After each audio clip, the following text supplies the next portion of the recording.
আজকে ছিল আমার মেজদার যমজ দুটো ছেলের বার্থডে। তো সকালবেলা রান্নাবান্না তো ওদিকে হচ্ছে, আর এদিকে মেজদা ঠাকুরের গয়না তৈরির কাজে ভীষণভাবে ব্যস্ত, আর ওরা এসে তো খুবই গুলোচ্ছে। তো যাই হোক, চলে এসেছি রান্নাঘরে। রান্নাঘরটা খুব সুন্দর করে সাজিয়েছিল, ওরা কাল রাতেই সাজানো ছিল। তো এখানে কিন্তু সব খাবার দাবার দিয়ে দিয়েছে, আর চার ভাইকে একই রকমভাবে সাজিয়ে দিয়েছে। এখানে ভাত, 6 রকম ভাজা, ডাল, মাংস, পায়েস, 5 রকম মিষ্টি আর দই, এগুলোই আয়োজন করেছিল। তাই ওরা অর্ধেক খেতে পারেনি, মানে বাচ্চা তো ওরা পারে কখনো। এবার এই দেখো এর অবস্থা, চোখে মুখে হাত দিয়ে বসে আছে। তো দুপুরবেলা খাওয়া দাওয়া মোটামুটি শুরু হয়ে গেছে, ওদের পরে আমরা খাবো। দেখি মানু টাকা, মানু টাকা কি খাচ্ছ বাবা? করছে দেখ, করছে দেখ, উচ্ছে উচ্ছে খাচ্ছে।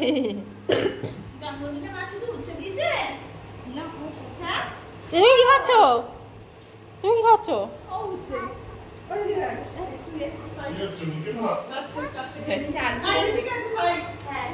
হচ্ছে আমার ভাইপোদের জন্মদিন।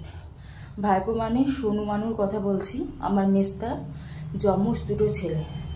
তো দেখতে দেখতে 7 বছর ওরা পূর্ণ করে ফেললো। মনে হচ্ছে যেন এই কদিন আগেই এসছে। আমি সিঁড়ি দিয়ে উঠেছি, ভীষণ পরিমাণে হাঁপাচ্ছি। তো আজকে ওদের জন্মদিন, ওদের কেক কাটা সমস্ত ভিডিও আপনাদের সাথে শেয়ার করব, ভিডিওটা দেখুন।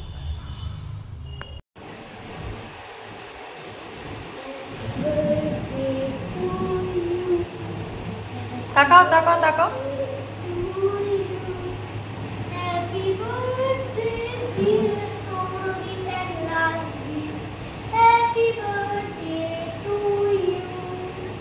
আমার হাত দিচ্ছে।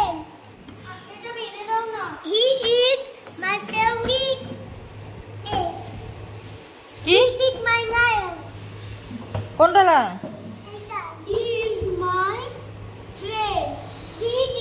তোমরা খুশি হয়েছো কেক দেখে?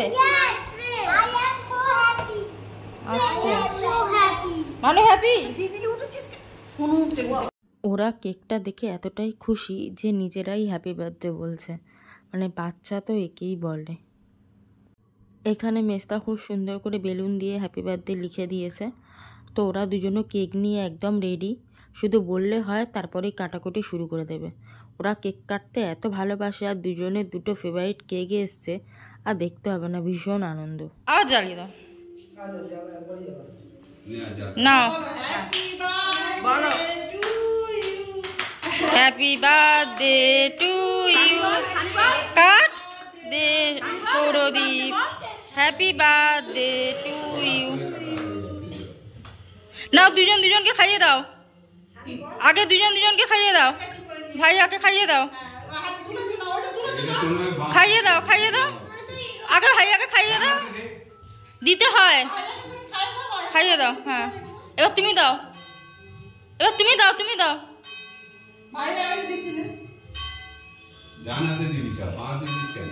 এরপর বৌমনি অর্থাৎ ওদের মা কেক খাইয়ে দিচ্ছে। তো ওরা তো সে মানে এত ব্যস্ত হয়ে উঠেছে যে নিজেরা খাবে, কিন্তু কিচ্ছু খায়নি, বিশ্বাস করুন। পরে বাটি করে দেওয়া হয়েছিল, একটু একটু করে খেয়ে সব রেখে দিয়েছে। তো এটাই ওদের মজা, ওই কেক কাটবো, কেক খাবো, এটাই। এরপর আমি একটু ওদেরকে কেক খাইয়ে দিচ্ছি, প্রতি বছরই এটা করে থাকি, একটু ওদেরকে কেক খাইয়ে দিই নিজের হাতে। আসলে সত্যি কথা বলতে, একদম যদি কোনো ছোট বাচ্চা আমার হাতে থাকে, সেটা হলো এই তো সোনু, একে মা বেশি দেখাশোনা করতো। আর এই যে মানু, ও কিন্তু সবার প্রথম আমার হাতের বাচ্চা। তো ওদের জন্মদিন মানে আমার কাছে অনেকটাই স্পেশাল, তো আমি সেটা সেইভাবেই পালন করার চেষ্টা করি। তো এবার যাচ্ছি মানুকে কেক খাওয়াতে। এবার মানু না কেক টেক মাখা একদম পছন্দ করে না। ছোটোটা যেরকম চুপচাপ কেক মেখে নিল, মানু কিন্তু কেক মাখবে না। তো যাই হোক, মানুকে একটু কেক খাইয়ে দিই, তার আগে তো ওরা আমাকে খাইয়ে দিয়েছে। তো এই দেখুন, মানুকে কেক মাখা দেবো, মানু কিন্তু পালাবে ছুটে, ও মাখবে না। তারপরে কি করবে লাস্টে, একদম পুচকাটাকে ওকে কেক মাখিয়ে দিয়েছে। ও আবার কেক মাখতে ভীষণ ভালোবাসে, ওরও বার্থডে গেল কিছুদিন আগে। তো এরপর মানু আমাকে বলছে আমি তোমাকে কেক খাইয়ে দেবো। তাহলে আচ্ছা ঠিক আছে দাও। তো এই যে এক খাবলা কেক নিয়ে আমার গালে দিয়ে দিয়েছে। এগুলোই তো আনন্দ, এগুলোই মজা, এগুলোই স্মৃতি। এই ভিডিও করতে করতে আবার হেঁচেও দিয়েছে। তো এবার আবার ছোটো ভাইকে কেক মাখাচ্ছে। আর এদিকে দাঁড়িয়ে আছে আমার বড় ভাইপো, ওদের রঙ্গ তামাশা দেখছে। তো এভাবেই কিন্তু আমরা জন্মদিন পালন করলাম।